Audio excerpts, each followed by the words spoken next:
This master plan, being launched today, intends to correct that imbalance by placing greater focus on public education,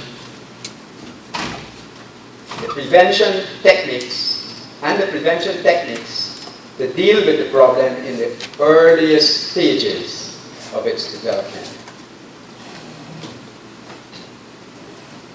Programs to promote treatment, rehabilitation, and social reintegration for drug users have now attracted greater attention as well. Support by dimensions. Nevertheless, aside from now being a major public health concern, illicit narcotics have always been key generators of crime. According to the United Nations Office on Drugs report 2016 on the public health aspect, I quote, about 5% of the global population between the ages of 15 and 64 used drugs in 2014. However, the number of people suffering from drug use disorders has increased from 27 million to 29.5 million between 2006 and 2040. Unquote. On the public security side, according to the same United Nations Office on Drugs and Crime report, I quote, violence stems from drug trafficking when that trafficking is highly profitable. The profits allow drug traffickers to purchase higher level weaponry, making conflict much more dangerous. They also weaken governments.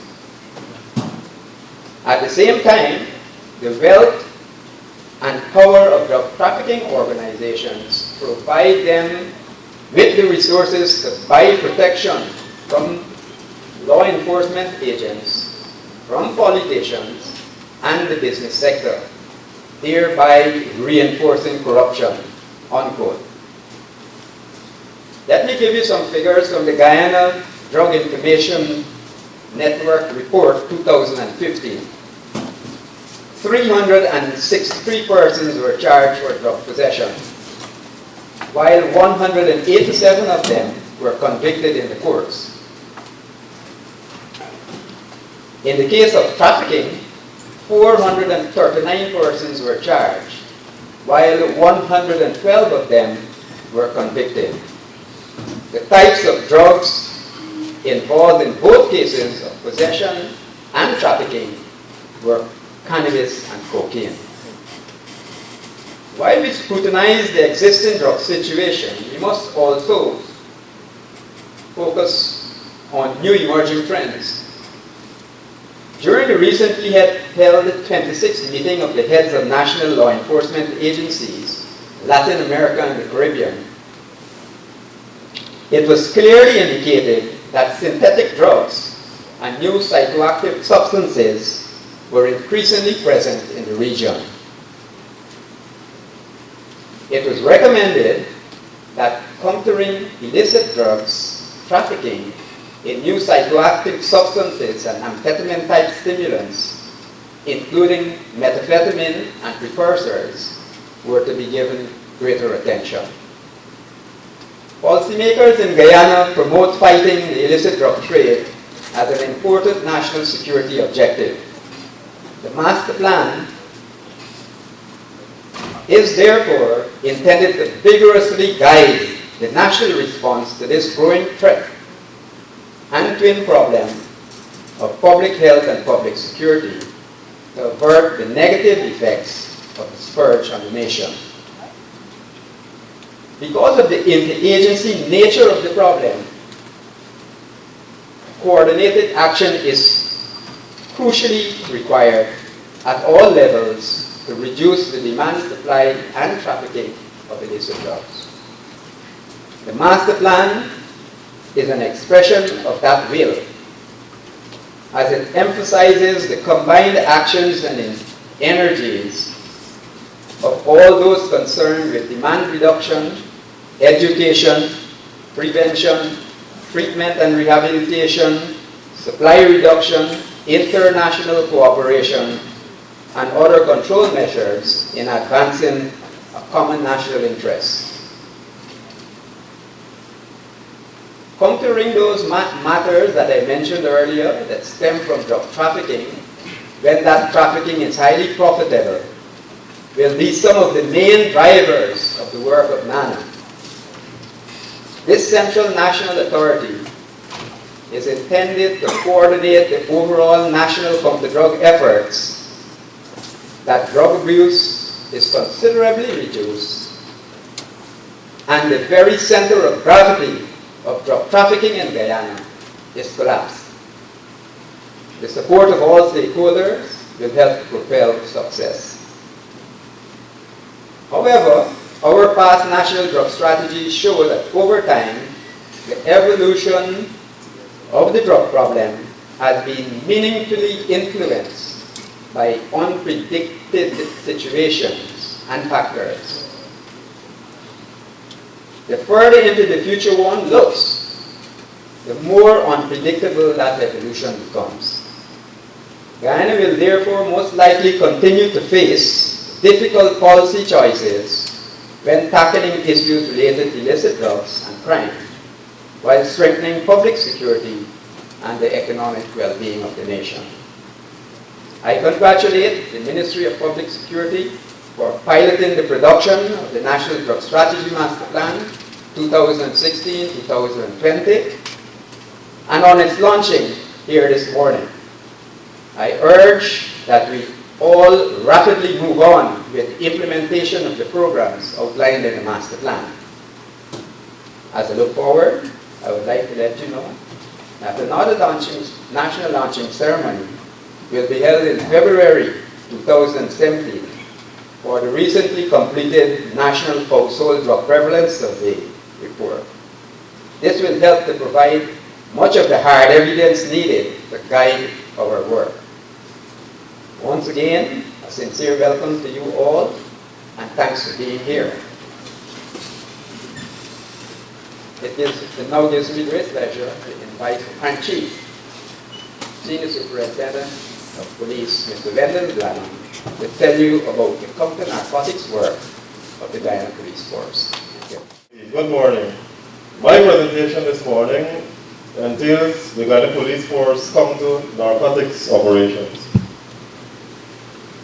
At the outset, I wish to submit that the Guyana National Drug Strategy Master Plan, which we are here to launch, embodies the counter-narcotics operations measures of the Guyana Police Force. Additionally, the Guyana Police Force will continue to build on the achievements of previous plans and constantly evaluate our strategies to ensure their relevance and effectiveness. That is the outline which will give you a comprehensive understanding of our counter-narcotics operations in Guyana. So we look at the structure of the anti-narcotics units, capacity building with our legislative authority, collaboration at the various levels, counter-narcotics operation, main challenges, successes, and we have a map to indicate the narcotics eradication within Guyana for the period 2016. That is the structural layout of our narcotics unit. At the commencement of the year 2016, in keeping with our operational priorities, the Guyana Police Force made a conscious effort to decentralize the narcotics branch. We now have dedicated narcotics units with full-time capacity to function effectively. So each and every division has a narcotics branch, and they're also complemented with the newly established divisional intelligence unit, that is. Capacity building, we have been building capacity within the year 2016. We continue to do so. It is one of our main priority areas. We have runs who are exposed to various levels of training, both locally and overseas. The training is basically designed to increase or enhance their investigative skills and knowledge, and to better prepare them to deal with the threat posed by drug trafficking. Our legislative authority, everything that we do is guided by our legislations. We use our legislation, so we use our legislation as a guide towards our counter-narcotics operations. We have the Narcotics, Drug and Psychotropic Substance Control Act. This was amended, the 1010 Criminal Law Procedures Act, the Mutual Assistance in Criminal Matters Act, the Anti-Money Laundering and Counter Financing of Terrorism Act, the Interception of Communications Act, and the Fugitive Offenders Act. Collaboration, we have a web of collaboration, and as we all know, drug traffickers, they have mastered the art of networking. Thus, it is imperative that law enforcement bodies, such as the Guyana Police Force, collaborate with other agencies in order to effectively and efficiently eliminate the narcotics market. It is public knowledge also that Guyana is referred to as a transshipment point for cocaine coming into the country, destined for Europe, North America, and Africa. We collaborate at the local level. We have the Ministerial Task Force. We have the members here today, CANO, GDF, and GRA. At the regional level, we have what is referred to as the CARICOM Apex. We have an intelligence mechanism that provides information to us about drug traffickers and their operations. Also, we meet on an annual basis to share best practices and experiences at workshops. On the international front, we have the Interpol. We collaborate with them. We have several persons whom we would have issued red notices for in the past in relation to drug trafficking investigations. We also have the Federal Bureau of Investigation, who has been assisting us over the years, the Royal Canadian Mounted Police, and last but not least, the Drug Enforcement Unit. We have an office that was recently established here, and we have been working closely with them on a few operations, and we owe them our unbounded gratitude. Our counter-narcotics operations, we have a number of initiatives which we have embarked upon. We have the recruitment of informants, intelligence-led operations. We have been collaborating with CANO, as I mentioned before, the DA and other bodies. We have surveillance, land, air, and sea, establishment of checkpoints. We have these checkpoints mainly in the interior regions of Guyana. We have also recently increased deployments at our airports and seaports. We have the sniffer dogs at the two main airports, at the Chalijagan International Airport and at the Oakville Airport. We also have stop and search operations, which would have yielded large amount of seizures of cannabis and cocaine. Narcotics eradication and destruction. I have a slide to give you a picture as to some of the activities and where these cultivations would have occurred. Also, from time and time, we have been able to identify and destroy illegal airstrips. Confiscation of assets, of proceeds of crime, we have done that on a few occasions. And we have been ably supported by other law enforcement bodies and agencies in terms of acquiring and utilizing technology. And also we have, on the preventative scale, we have been doing lectures to schools. That is the program, the Drug Abuse Resistance Education Program. And this is basically to warn those who are vulnerable within our society, that is the youth, about the dangers of drugs and membership in gangs and violent behavior. Main challenges, we have a few. Due to the complexities associated with the fight against drugs, we have a number of challenges. And one challenge is our porous borders. We have backtrack routes also. We have corruption and collusion with law enforcement officers and also airport employees. And over the years, we have charged a few persons, both law enforcement and airport employees, baggage handlers, etc. And whenever you have these corrupt matters making headlines in the media, it always has an impact in terms of public trust. We also have a lot of resources, human, financial, and technical. You would have seen some time, actually a year or two ago, we had discovered a submergible vessel, and the challenge is we do not even have an aircraft to do our surveillance and other operational work. So that poses a challenge to us. We have our financial and technical constraints also. And we have a number of drug trafficking matters which are before the courts, and we do encounter some difficulties, particularly as it relates to the backlog of these court cases. And in some instances, these matters are dismissed. That is the geographical locations where cannabis fields were identified and destroyed for the period 1st of December to present.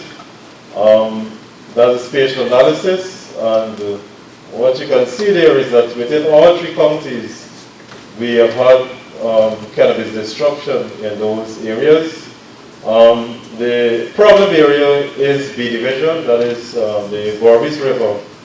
And because of the remoteness of this location and the thick vegetation and the rough terrains, access to that area usually poses a challenge to us. And we recently had an operation which was very successful in terms of the amount of cannabis we were able to destroy and seize, and we also seized an illegal shotgun. And there's no doubt that drug traffickers, because of this difficulty, they will use this as an advantage. And as you can see there, the estimated street value for the year in terms of cannabis destruction is in excess of $18 billion Guyana currency.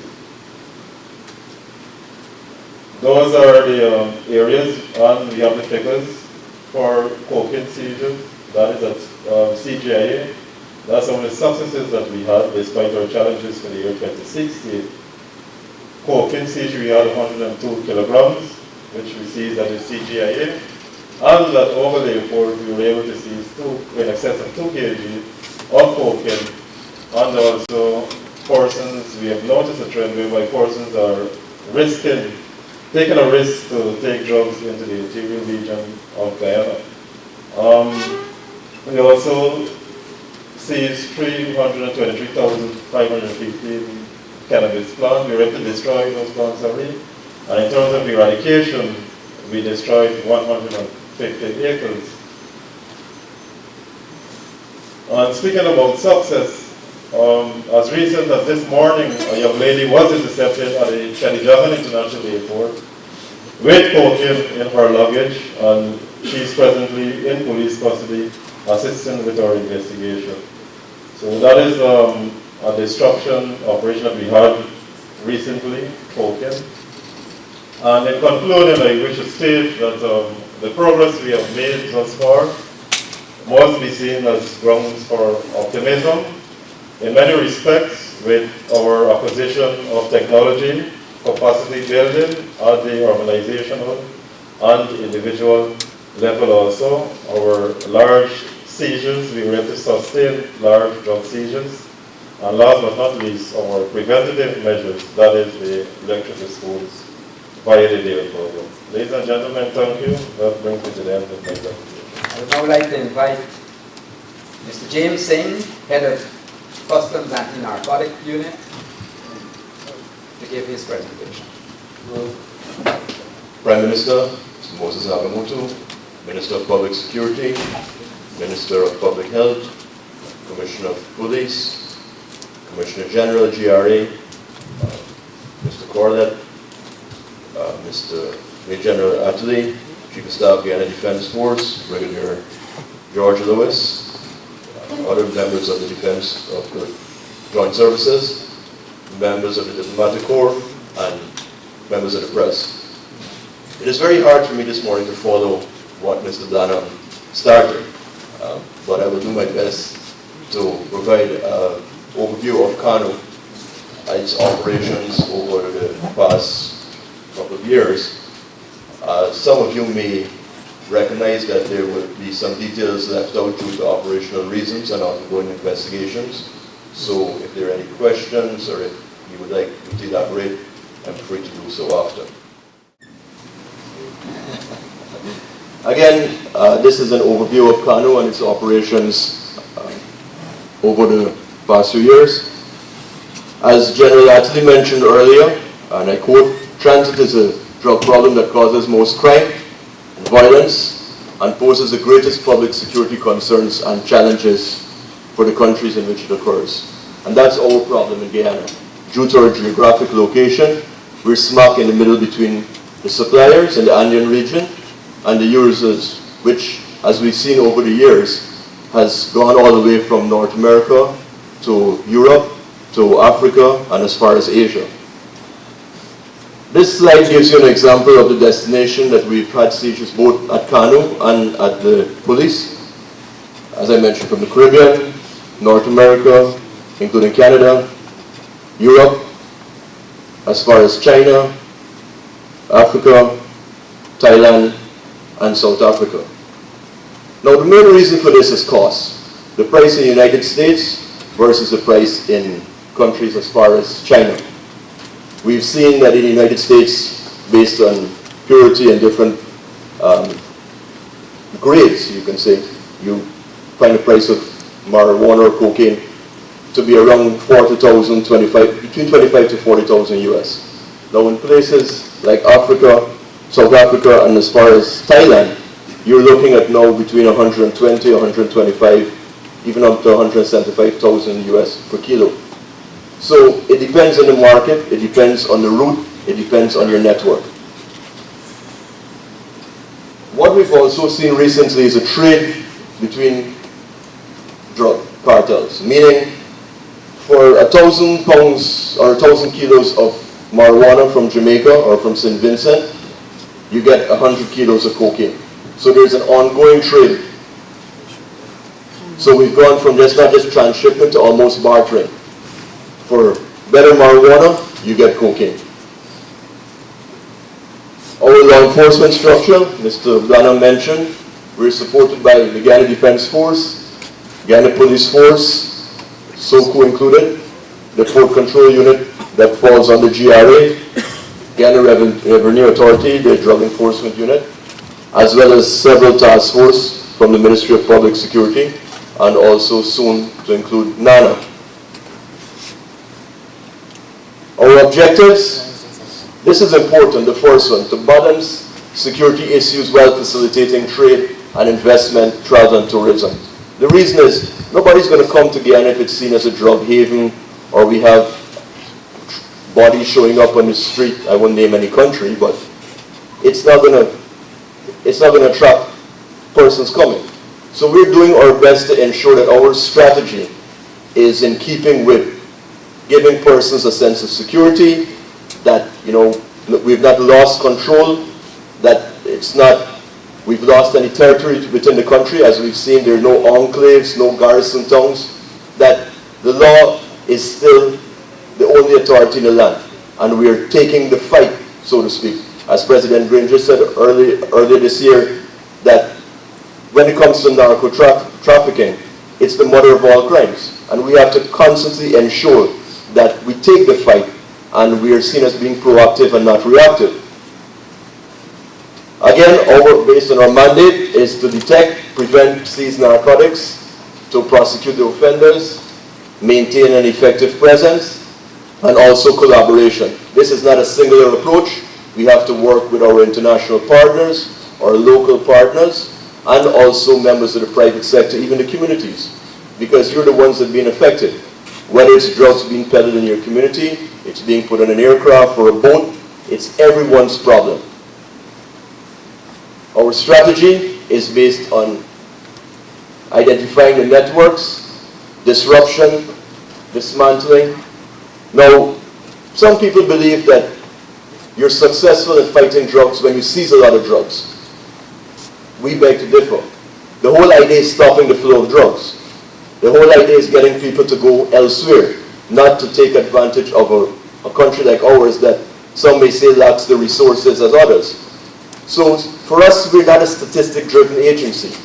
Yes, we go out there to try and find drugs, but at the same time, when our counterparts tell us, what are you doing? We haven't found any drugs at this airport for over 2 months. What are you doing? How are you doing it? Tell us. Because at the end of the day, we want the same thing. Our interagency cooperation is based on sharing resources, our operations with foreign counterparts, as I mentioned earlier also, our partnership with existing agencies from the private sector. The policy initiatives, Mr. Dunham would have touched on this earlier, the money laundering, plea bargaining, mutual assistance, and the United Nations Convention on the Law of the Sea. This is important, the last one, because there have been a number of seizures made outside of Guyana of vessels found with large amounts of cocaine. As recently as one in Scotland last year, where a vessel left Guyana, was loaded with 5 tons of cocaine and seized just off the coast of Aberdeen. Again, it is due to the mutual legal assistance cooperation, as well as the Convention on the Law of the Sea, which gives us the authority to empower other nations to stop vessels registered in Guyana or also coming from Guyana and search. So you may read about a seizure that occurred overseas, but it was actually due to cooperation between us and that country that would have resulted. Our international cooperation, all the countries listed here, from the Caribbean, North America, Europe, Africa, Asia, South America. So basically we have relations with everyone on each continent. From the law enforcement aspect, these are some of the agencies that we work with on those continents.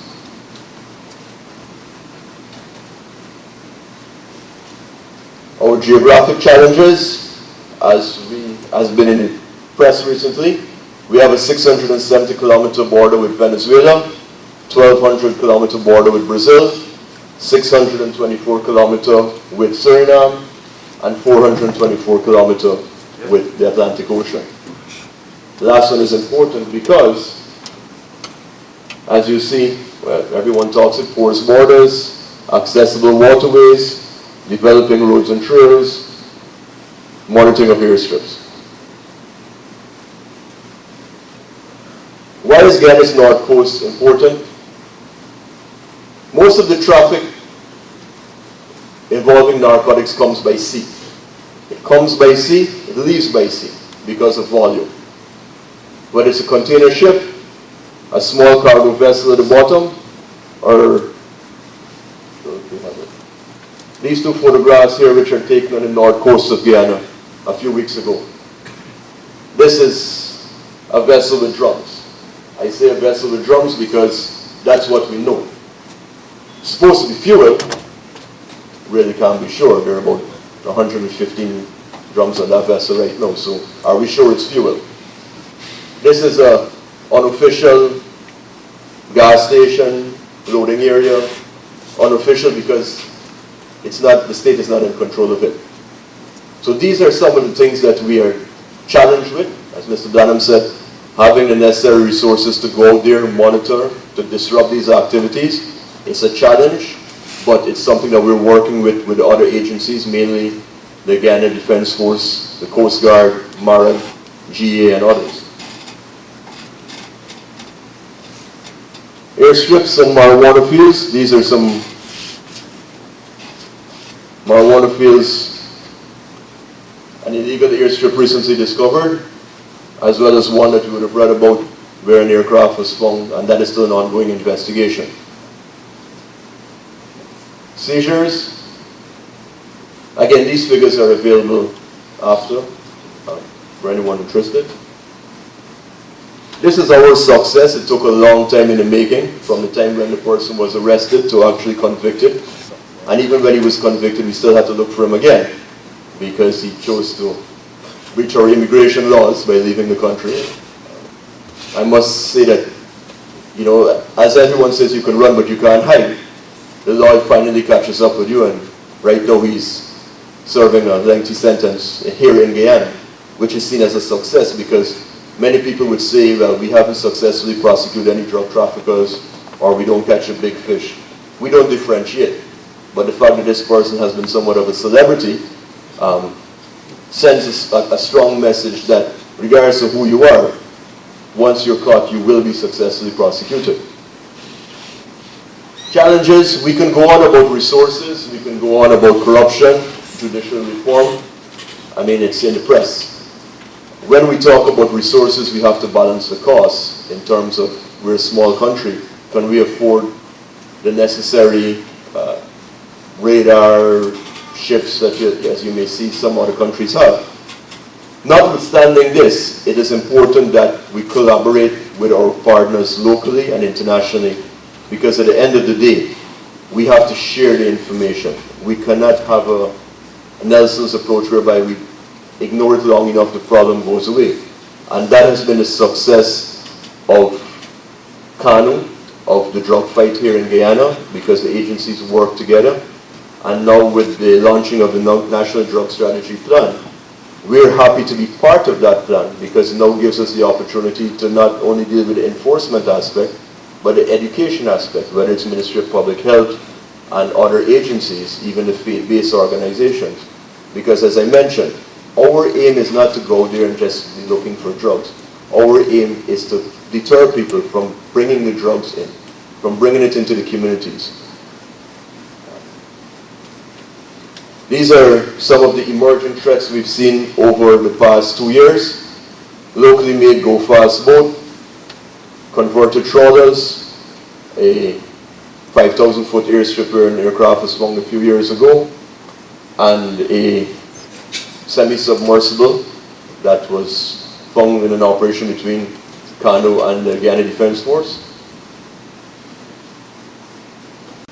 So we found all of that. What's next? This is a precursor lab, chemicals, as General Axie mentioned about synthetic chemicals, and this is a drug processing coca lab. And we haven't seen that, and we're hoping we don't. But the idea is that when we thought it couldn't happen here, this is what has happened so far. And this is why we need to maintain a strong posture. Because if we're seen as being weak, or we just keep saying, well, we don't have the resources, we can't do this, then people are going to take advantage. So even when weak, we need to appear strong. And that's where it comes to close collaboration. Thank you. Authority. Presentation done by Mr. Corlett. If we can set up quickly, please. Morning, Honorable Prime Minister, Mr. Moses Nagamuku, Honorable Vice President and Minister of Public Security, Mr. Cameron Ramchitan, Honorable Minister of Public Health, Dr. George Norton, members of the Diplomatic Corps, Chairman Major General Atherley, Chief of Staff Brigadier Lewis, Commissioner of Police Mr. Silal, Commissioner General Mr. Godfrey Station, fellow officers of the Guyana Defense and Guyana Police Force, and other invitees. Good morning. This morning I represent the Guyana Revenue Authority to outline to you the role of the Guyana Revenue Authority in the fight against the drug fight. The Guyana Revenue Authority has a role to play with respect to the search, seizures of narcotics and the prevention of the drug proliferation in this country and in our fight to export drugs. And as such, we have developed a unit which we will explain our role in support of the national strategy as outlined by the various units, especially the CANU and the police force.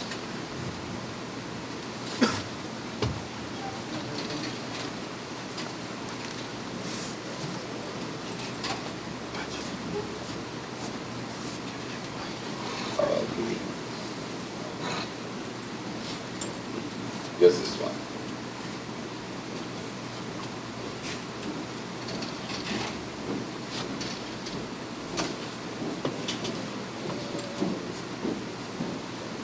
Background to the Guyana Revenue Authority's Drug Enforcement Unit. The Drug Enforcement, or the Guyana Revenue Authority, as you can see, is almost a very new organization. Established based on the model of independence. It was established in the year 2000, the GRA. Before that, we had an Inland Revenue Department and a Customs and Excise Department. This merger occurred in 1996. However,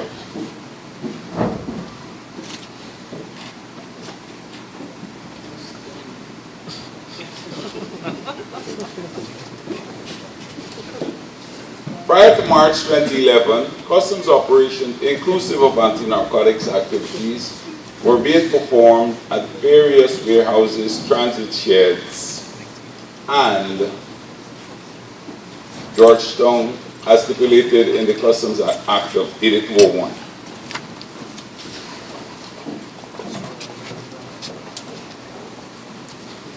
In March, the Drug Enforcement Unit was established following the Cabinet's decision. The operations of the Drug Enforcement Unit is also governed by the Customs Act of 8201.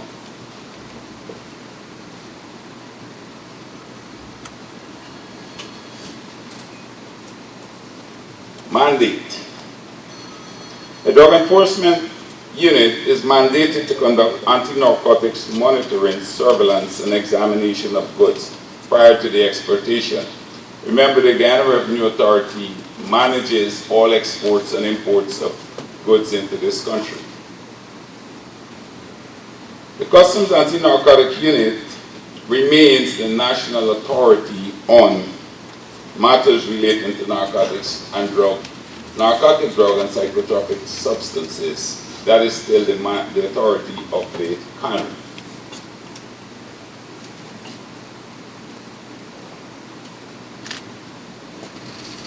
Objective of CANU is to monitor and deter trafficking or transshipment of and interception and seizure of narcotics.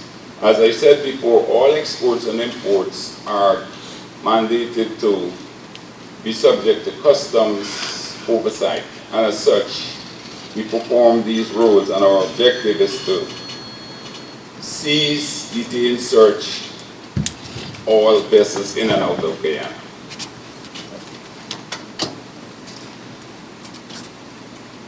The role and the responsibilities. The Drug Enforcement Unit is at the core of the Guyana Revenue Authority effort to execute its mandate in relation to combating the trafficking of narcotics, surveillance and monitoring of exports. Some of the key roles of the functions are as follows. Examination of goods, gathering and sharing of information, assisting in risk assessment, securing any vessels, containers, packages found to contain narcotic drugs, collaborating with other stakeholders such as CANU and the Guyana Police Force to investigate drug seizures, monitoring of movement and examination of vessels, smaller as a result of information intelligence received. Rummaging vessels. This is one of the functions of the Guyana Revenue Authority, to rummage vessels. Verification of seals affixed to imported containers. Like I said before, the function of customs is to monitor all imports and exports to and from Guyana. Examination of certain imports based on intelligence and suspicion.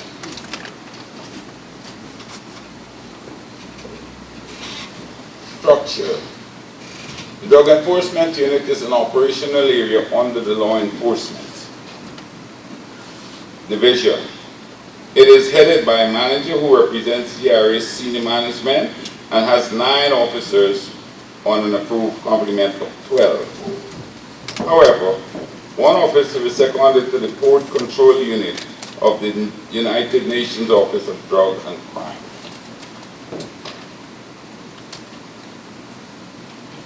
Organization structure of Guyana Revenue Authority starts with the Commissioner General, the Deputy Commissioner General, the head of the law enforcement program, the Assistant Commissioner of Inland Revenue, the manager, and the group leader. Enforcement officers, senior clerks, junior enforcement officers.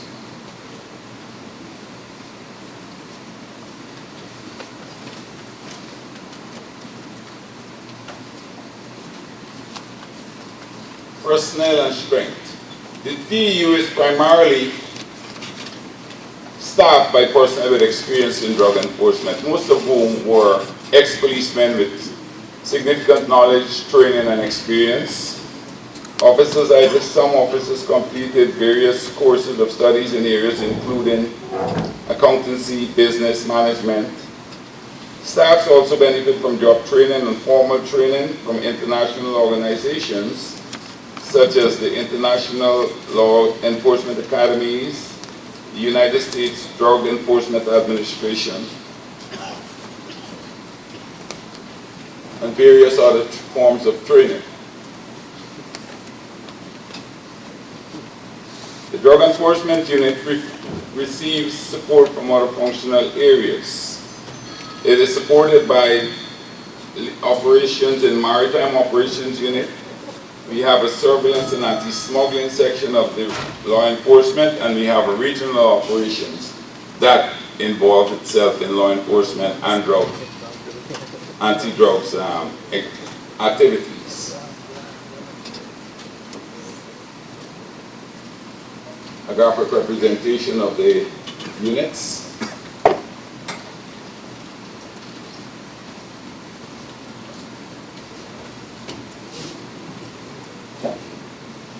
In everything we do, there will always be challenges.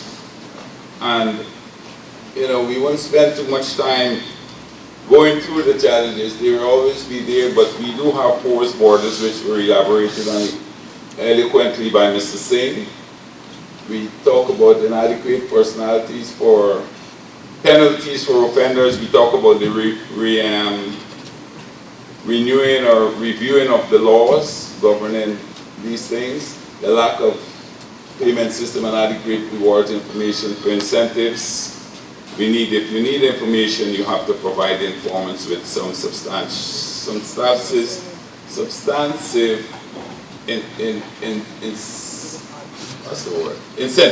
That's the word. To get them to work. Export. Combating drug trafficking from the export standpoint, the Guyana Revenue Authority has the responsibility to profile all containers or all exports leaving the country. We have to provide the permission for you to export, basically, through the through GRAs, the notification of intent, the submission of customs declarations, and the various steps that must be followed to complete your export.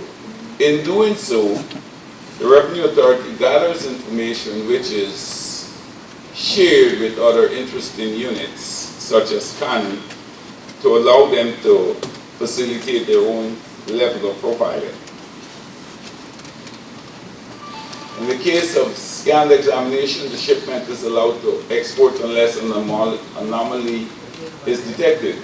During the scanning process, and then if an anomaly is detected, the container is seized, cargo report to DEU and GE for physical examination and actions mentioned.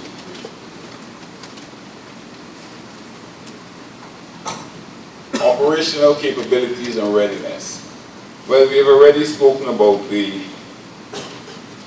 constraints that we have, but despite these constraints, we still have our operational readiness. We conduct through checks of all containers or other packages identified by the Intelligence and Risk Management Division, which is a division in the Guyana Revenue Authority that does that. Rummage and monitor the discharge and loading of all sea freight, commercial vessels, and when moored in Guyana. Monitor vessels transit which are identified by external agencies being suspected of having narcotics, drugs, psychotropic substances, explosive firearms, and ammunition.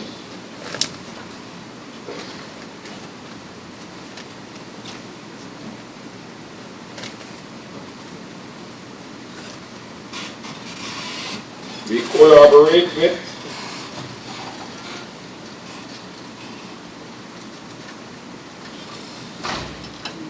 we scrutinize all export documents presented for irregularities and inconsistencies before processing by the drug enforcement. We prepare evidence to present in court of law. We provide support to other external investigative agencies such as the PCU and the CANU.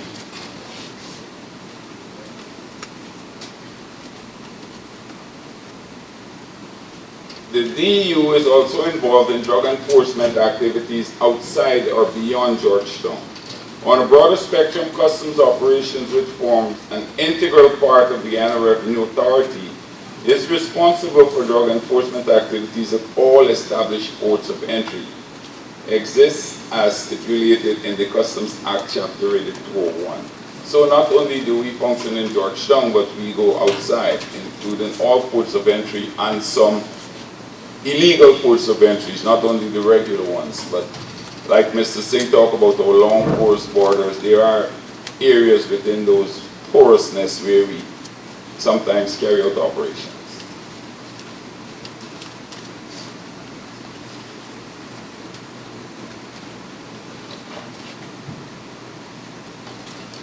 Seizures.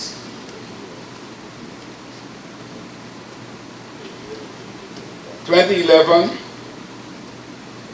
we seized marijuana to the tune of 866 pounds, which was found concealed in a container of footwear.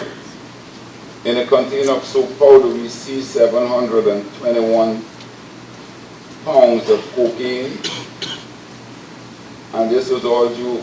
The person was in a joint operation with CANU, the next was intelligence, but they were all up there from intelligence. So those were the seizures made over time. More seizures. So in summary, the GRA drug enforcement arm is a support arm that helps to advance the national drug strategy in support of CANU and the Guyana Police Force. Thank you. Thank you very much, Mr. Corlett, for telling us about the work of the Drug Enforcement Unit of the Guyana Revenue Authority. This is a very young unit with expansive real estate to cover at our seaports and at our entry points within the interior. So there's a lot of work that they have to do. Thanks again, Mr. Corlett. It now gives me great pleasure to invite the Minister of Public Security, Mr. Kemrich Ramdatan, to give. Thank you very much, Mr. Chairman, Mr. Aptly, Honorable Prime Minister, Mr. Nagamutu, Minister of Health, Mr. Norton, Commissioner of Police and Commissioner General, Godfrey Station and Silal Prasad respectively, Mr. Corlett, members of the Diplomatic Corps, and especially glad that both Mr. Holloway and Mr. Quinn are here. Senior members of the disciplined forces, members of the press, friends all. Sometime last year, the launch of the 2013 SICA Drug Use in School Survey indicated that the information therein was most welcome. Those cold, hard facts about the state of our children as it related to their use of licit and illicit drugs whilst attending schools told a worrying story. Behind those dramatic statistics too, we were getting to know what we had become and what we had to do about it. That survey revealed a set of disheartening statistics, which I do not want to repeat here. My intention then was not to create moral panic, but to let it be known that it was a picture which shamed us all. It was an outrage, what was happening to our kids, and we had to do something, like renewing the war on drugs, licit and illicit. The call was made that we had to have a strategy within a year, a master plan. I am proud to say we have such a strategy here today. The aims of the Government's National Drug Strategy Master Plan 2016-2020 will be to reduce the use of drugs in the community and minimize the harm that they cause to individual users and the community at large. We are mimic men and have sought in this master plan not to reinvent the wheel, but to proceed to strategize on what we know to be right and proper and which already exists. And so this involves what the experts have talked about so extensively, namely a multi-pronged strategy aimed at, firstly, reducing demand, reducing supply, reducing drug-related harm, providing treatment options, developing a skilled workforce to respond to drug use, cooperate internationally, and then adopting control measures, especially the distribution of pharmaceutical products and monitoring the activities to prevent diversion of those pharmaceutical products. I don't want to specifically go into each one of these subtitles, as it were. The book has it, and the master plan strategy has it very clearly. Suffice to state, however, in the demand reduction section, the objective there is to reduce demand through promotion of opportunities, settings, and values that foster resilience and reduce the use of drugs and the risks of drug use. By that, what we are saying is to increase community awareness and education of drug-related harm, increase community capacity to participate and be informed through debates and so on about drugs and drug policy options, promote accessible, positive alternatives to drug use that are acceptable, attractive and meaningful to especially our students. And by that, it means paying more attention to provisioning more for sports, more for recreation, more for music and culture, and fostering a community supportive of the family and positive parenting. In the supply reduction side, we want through interventions to reduce availability and supply of drugs. The aims here are to stabilize and ultimately reduce street-level dealing in drugs, effectively disrupt the illicit drug production, the supply, the distribution of all networks, local, national, international, with the help of regional and international enforcement bodies. And here I wish to state how happy I am and also to be grateful to the efforts of the Drug Enforcement Agency and Interpol. Streamline the work of KANU and police units which deal with enforcement in the area of drugs. We have seen some other units here this morning. The Drug Enforcement Unit of GRA, we know that the Coast Guard helps, and a number of other units that come into play sometimes during the course of certain crises. On the treatment, the aims here will be to increase capacity to provide the full range of treatment options for illicit drug users in Guyana. We certainly will do with a lot of international help here. Increase capacity to provide support to the families of drug users and to include them in treatment where appropriate. Maintain drug treatment system with strong links to health and welfare systems. And here, both Mr. Walden Lawrence and George Norton, Mr. Norton from the public health system will play a major role. Increase capacity in the treatment system, including the capacity to responding to emerging drug problems, and especially the mental health that we now know the drug problems cause. And of course, that is related to, and goes straight into reducing drug-related harm, which have as its aim to reduce the harm for individuals who use drugs, their families, and the community in particular.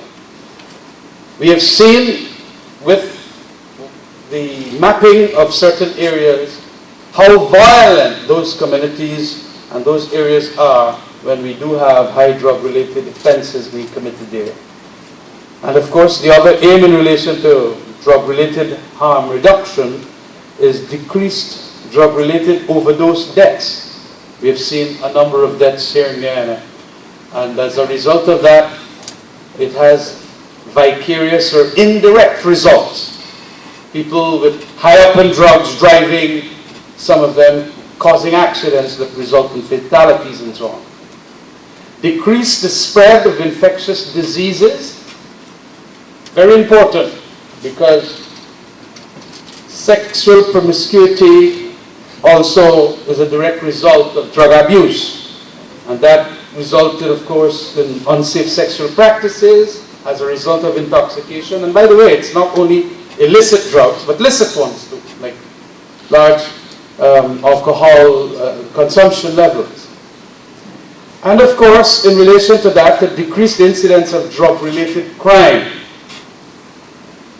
We also, as part of this strategy, had as a subtitle, workforce development. And the aim here, all set out very clearly, is to further develop the capacity to attract and retain an effective workforce in health, welfare, education, and law enforcement.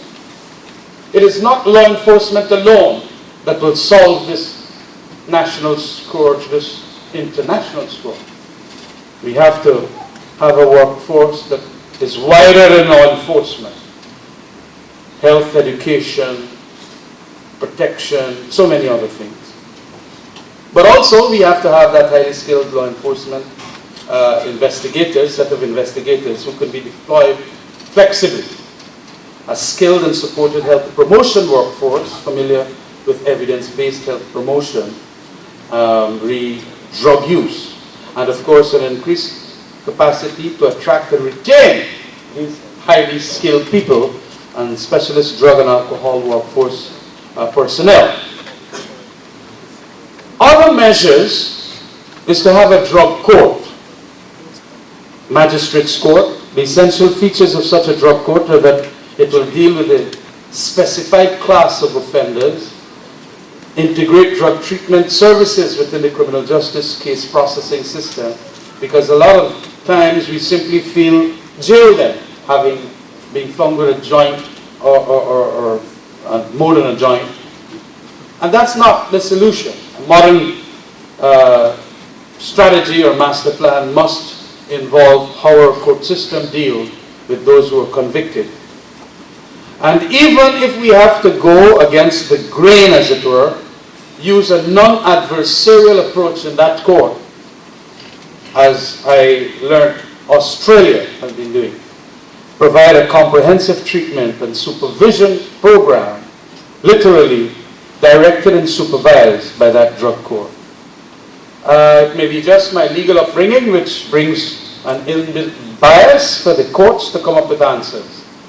But the courts represent one other tool in the state's repertoire of responses of what appears to be an intractable social and legal problem we now have here in Guyana.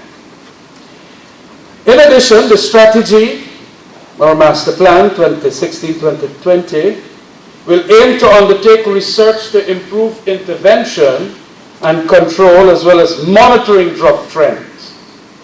It will be a very comprehensive, interministerially directed approach. Ministries of Education, Social Protection, Health, Public Security especially, must join hands in that effort. Finally, in this strategy and master plan, and imitating the USA, which saw the need for a unified entity called Homeland Security to deal with the fragmentation of its government's response to terrorism, we see the need for a unified government organization called National Anti-Narcotics Agency, NANA, the abbreviation, clothed with the scope, authority, and capability to counter the entire spectrum of illegal drug activities. Under this umbrella, as it were,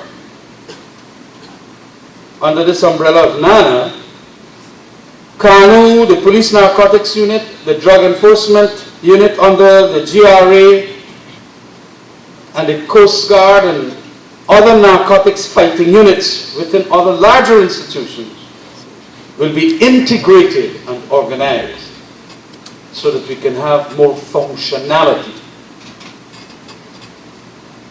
In conclusion this morning, to make this master plan successful, we will need to build a political will to ensure that there are no sacred cows in this war.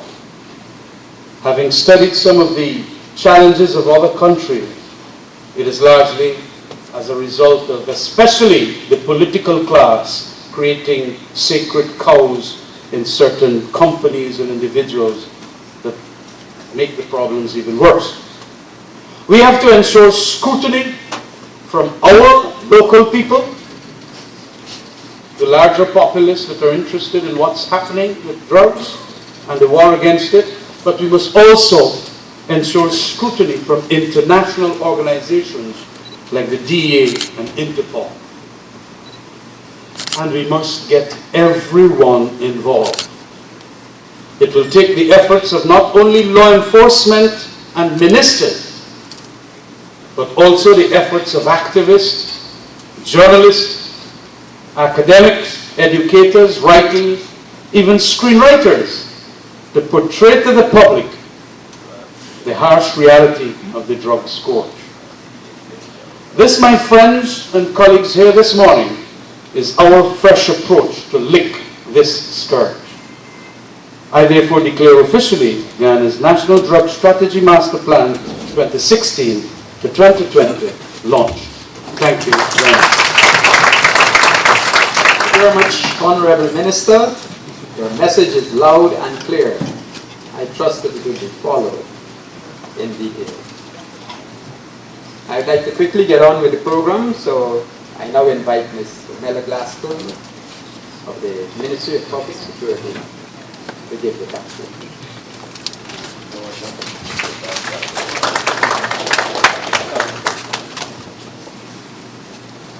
Pleasant good morning, Honorable Prime Minister, Vice President and Minister of Public Security, Honorable Ministers of the Government, members of the Diplomatic Corps, Chief of Staff of the Guyana Defense Force, Commissioner of Police, Commissioner General GRA, special invitees and permanent secretaries, Chairman and members of the Task Force of Narcotic Drugs and Illicit Weapons, members of the media, ladies and gentlemen all.